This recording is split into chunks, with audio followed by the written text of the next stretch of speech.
Okay, French and Friends, it's springtime, and I'm so excited to have Chef Sara Stegner back with us. Good to see you, Chef. Thank you. And Tracey Vowell. We haven't met before, but it's Thanks very so good to much. see you and good to know you now. Good to see you too. I want to tell you ladies something. I had my first old man experience. It happened about 2 weeks ago. I went out in my backyard and I looked around and said, this place is a disaster. It's a dump. And I've had all of these gardening tools just sitting in my basement for years. So I went to work. I spent all day Saturday, all day Sunday a couple weeks ago. And now I planted kale. My wife and I, kale, spinach, collards, tomatoes, okra, and I am ready to go. I'm ready to eat organic. I don't even know if these things are in season, if I'm going to get anything from them anytime soon, but I know it's that season, and I'm sure that is reflected in the menu at Prairie Grass. So can you tell me what's going on? What are the exciting things at Prairie Grass Cafe in Northbrook going on right now? That story is a great story for Tracey because that's what she does. She's a farmer. Yeah? Yeah. Good to see you, farmer. Yeah. I could have used your help because I don't really know what I'm doing, but it all felt very natural. I felt like I was tapping into something intuitive, and I look forward to learning. So You did well. We're harvesting things like kale and spinach. okay, now. so maybe next year I might have some go kale, I might have earlier. some spinach. Okay, Yeah, go earlier. Or I've you can learned. do it in the fall. Okay, The tomatoes, you're a touch early, but I don't think we're in any danger of frost. You'll be okay. yeah, sure. Our okra's in too. We decided to risk it. I love okra. I do too. You went to school in the South. I grew up in the South. I don't know. Are you from the South originally? What do I Yeah, I'm hear from there? South Louisiana, Oh, wow. Where? just outside of New Well, Orleans. tell me the name. I used to live in New Orleans between, what was that? I lived on Foucher Street, right across the street from Touro Hospital. Really? Yes. And then I lived in Madisonville. I'm sure you're familiar with Mhm. Madisonville on the North Shore. So whereabouts in that area? I grew up in St. Charles Parish in Luling. Awesome. I love it. And it's some of the best eating on planet Earth. Everybody knows that. If you don't know, I'd say second only to Prairie Grass Cafe, maybe in Northbrook. So what are you two excited about for this now that we're in spring, almost in summertime, I guess. We're getting very close. And I'm looking at this beautiful food. It's always beautiful. What should we be expecting when we go over to Prairie Grass Cafe this time of year? Well, one of the interesting things that happened was Tracey brought me cattails. I saw that. What in the world? Please tell. Well, I didn't even know you could eat them. Uh-huh. And so she gave me kind of the background of, when they come into season and all that kind of stuff. And she just said, okay, here. And I had to figure out how to clean them. She actually came and helped me with it a little bit later. But they are absolutely delicious. They're really good for you. And I was so happy with how people received them. There's nothing not to like about them. So they were an easy sell. But we've been pairing them with wild rice. Uh-huh. And I did have a conversation with Tracey about, well, what do you think I should put them with? And she said, well, they kind of taste like, heart of palm, and they have this, Oh, I love heart of palm. kind of freshness to them. But she said, they would grow in the same kind of area that wild rice would grow in. So I thought, okay, I can do that. That's perfect. So I paired them with that, and I put some of her toasted pecans. She also sells pecans with them, and some mushrooms that are local and organic, and we put it with fish. Will you please tell me, Tracey Vowell, what in the world is a cattail? I know some of the people out there will know, but that's a new one on me too. So, Well, it's that flowering grass that grows typically at the edge of shallow water, usually on a lake or something like that, not so much in rapidly moving water. And there are a few different stages in it where it's edible. In the spring, the short shoots are edible. You peel away the leaves, and there's basically a heart inside that's like similar to an asparagus stalk. It'll be all white because it's completely on the interior, but it's very nutritious and very tender and actually quite tasty.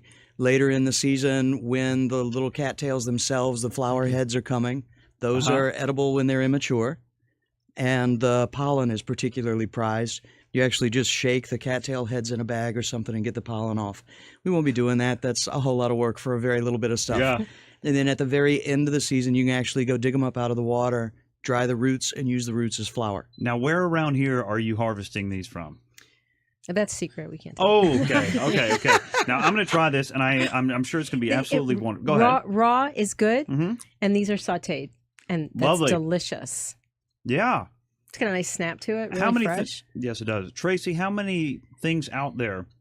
I'm sure the number is astronomical, but do we not utilize that we could be eating that give us just this amazing variety of tastes and nutritional values? So many things. Yeah. So many things.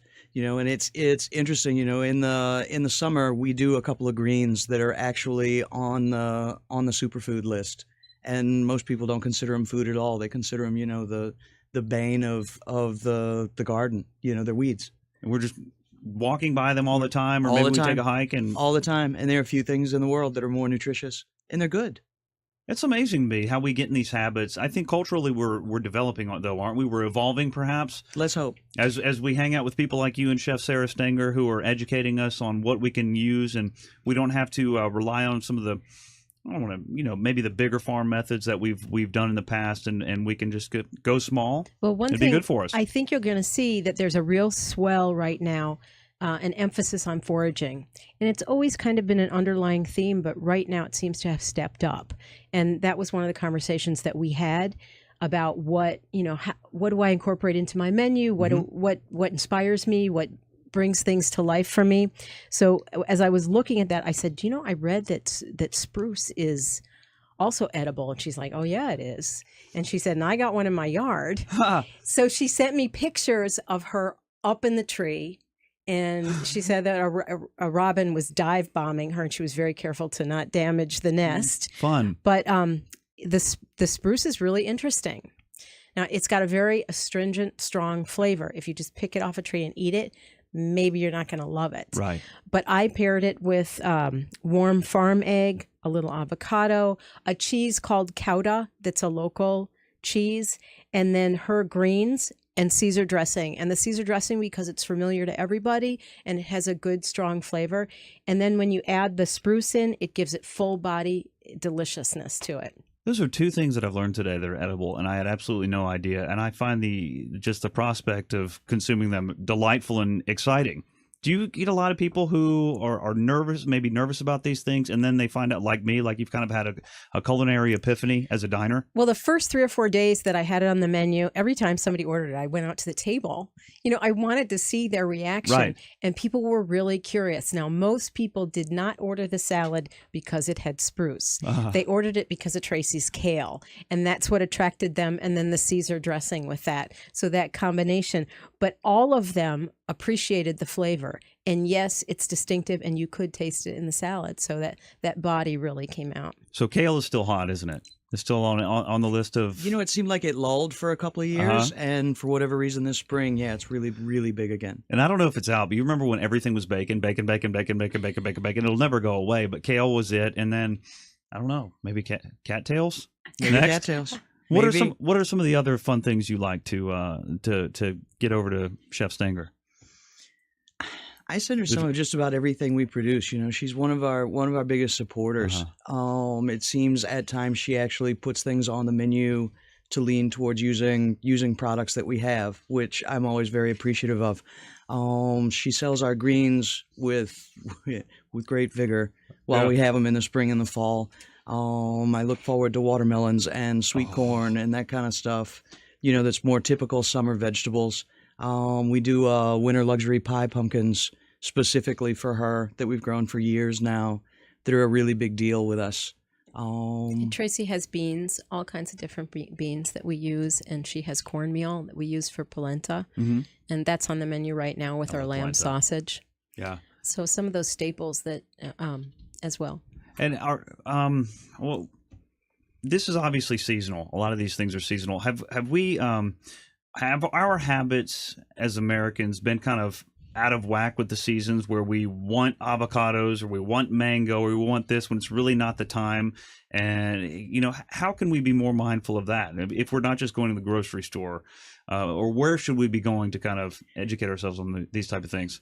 Well, the first thing is going to be farmers markets. Yes, that's right. Where can we find you? Can we find you at a farmers market? You can find me at the Green City Market on Saturday mornings. Green City Market. Now tell me where that is. It's in Lincoln Park. Every Wednesday and Saturday. See, I just know that it's in Lincoln Park. I didn't know that was the name of the Green City Market. And all the food there is is all local, and all of the food stations that we have there are also only use local product, and it really shows how to use what we have in the Midwest, how to make it delicious, and that's why those food stands are at Green City Market. Now, Tracey, you are or have been a chef, correct, in the past, Yes. but you focus more on farming, and do you get more joy from that and just cooking on a personal level, I or don't know about more joy, but different joy. okay? You know, cooking. I cooked for almost 25 years, and that was enough. I was ready to stop. I don't know if we mentioned this on air, so I'll say it now. I used to live in Louisiana. I'm not, a native or anything like that, but I was just absolutely tickled to meet Tracey Vowell today, and I kind of know some of the stomping grounds. I made a habit of every weekend I had just kind of going to a different part of Louisiana, hopping in the car. Now I can't do it as much. I have a child, but for anybody who wants a great holiday or a great vacation, the eating, of course, in New Orleans, and please go to Bourbon Street and then skip it, do it one time, all right, and then get away from it forever. Then go to Charter Street, go to Royal. But if you really want something special, you will get in the car and drive along Highway 1 to me, where you go through the False River there, like between Baton Rouge and New Orleans. I can't remember exactly well. It's like it's a lake, but it's a river that was cut off as the river flows. And I just remember driving through this thing on more than one occasion, being surrounded by egrets. So like there must be a million of these things, and I don't know why I'm telling you this, other than it's an impressive. I understand the bayous down there are really spectacular. Yeah, They're very absolutely spectacular. Okay, now what else are we going to find springtime? So at this is Prairie Grass Cafe. This is right at the end of the season. This is a ramps, and they are wild onions. Earlier in the spring, we were walking through the forest preserves, and they are prevalent. You are not allowed to harvest them out of the public lands. I bet not. Yeah, so you got to be careful not to do that. But we get these from the farm. This is from Ellis Farm, and the rhubarb is just coming into season now. A lot of people might have that in their yards and gardens, and we serve it with pie at Prairie Grass. So we have rhubarb pie. Come back to the ramps for a minute, because I think the ramps are really, really interesting. Ramps, like spelled like it sounds. Just like it sounds. Okay. That's the English the English term. The Potawatomi Indians, on the other hand, that were the original people in this area, Right. named this area Chicago. No kidding. No kidding, because that's their word for ramps. The name of the city, Chicago, is a derivative from that word. They used to be extremely prevalent in this area. Now, Chef Stegner, these are ramps right here? Am I pointing the right thing? Yeah, yes. It looks like a big green. It's a little bulb at the bottom, and then you have this stem and the leaf on top. And I divide them up because they take different times to cook, and boil the bottom part until it's tender, and then I saute everything till it gets nice and crispy. I hope you're getting as hungry as I am looking at this stuff, hearing about it, hearing us speak about it. PrairieGrassCafe.com. It is in Northbrook, 601 Skokie Boulevard, and I cannot recommend Chef Sara Stegner highly enough. And Tracey, how long have you two been working together? Since you've been open? Very long time. Yeah, since we've been open, a very long time. And the chef-farmer relationship is so valuable to my business that it really drives my menu, what she has coming in, and what I can find at Green City Market. And I think it's at the base of what's going on in the food industry that you see this swell in foraging, and then I'm able to have that connection with a farmer to say, this is actually what I'm looking for. Yeah. Can you provide? And those kinds of things. Even throughout the season, we can do that together. And that's invaluable to my business. It seems like a really cool mutual and symbiotic relationship where Tracey will come to you and say, yeah, I've got the cattails, I've got the spruce, have you considered this? So does it kind of work a little bit of both? You have an idea of what you want for a menu, and you get an idea of when it's a new ingredient, and you can kind of start riffing, jazz style? Yes, it is both. I mean, we have, like, for example, she brought up the pumpkins. I have asked her, can you grow these? Because I know that I can sell them and that they're very difficult for me to find in the kind of volume that I needed. And that particular variety is, it's almost not out there at the markets. You have to really look for it. And it is succulent and delicious. So she took a couple of years to figure it out, and then got up to 1,500 pounds. Yeah.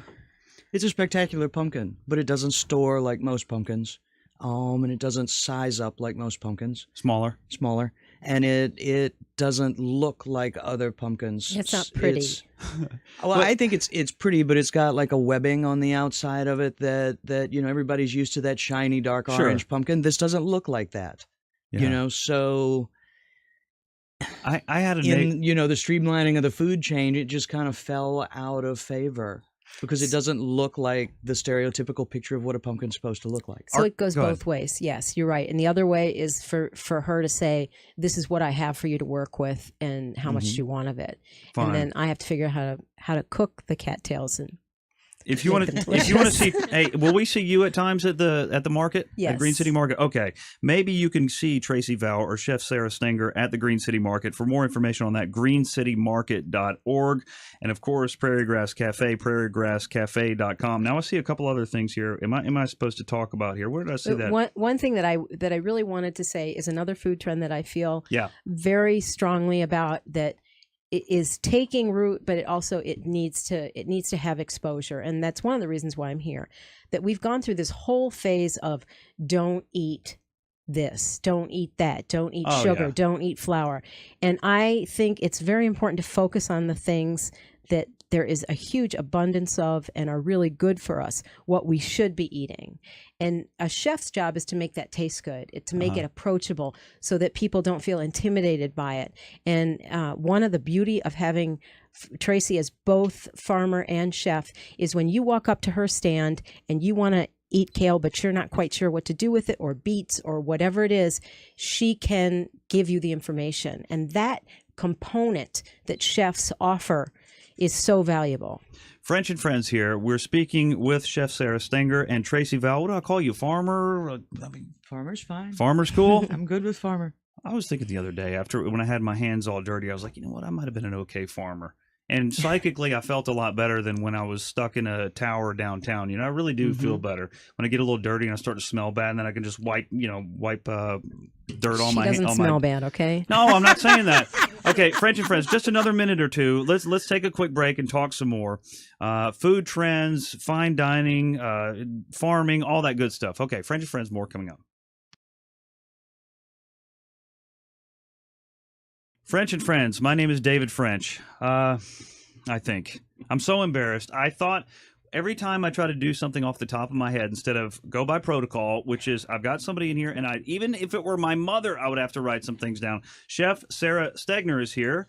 I said my name is David because I can't tell you how many times I've experienced that. People call me David instead of Daniel. So please accept my apologies. Am I a different shade of the normally stark white that I am before the middle of summer when I finally start to look like a living human being?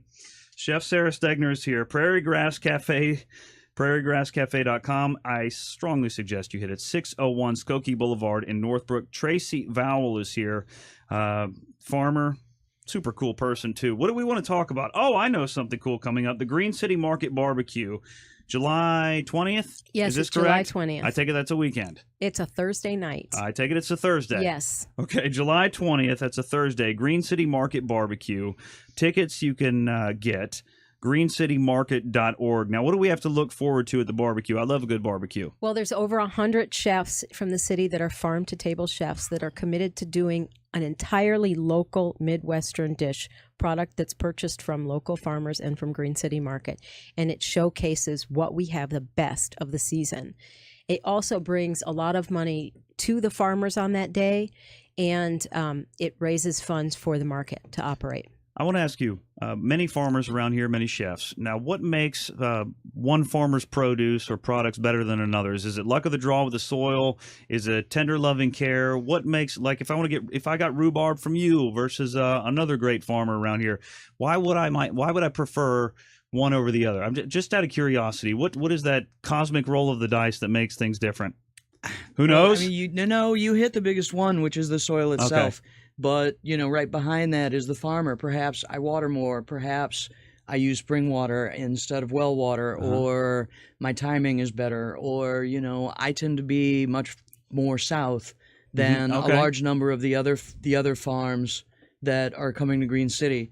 My soil is dramatically different. My season is actually a little bit different. We've, made observations today about the fact that lilacs are still blooming. Mine are done. Yeah. And we're still, coming into the same place. So perhaps if a farmer, like Kinnickinnick Farms is starting with tomatoes, well, I've been running with tomatoes for about 3 weeks.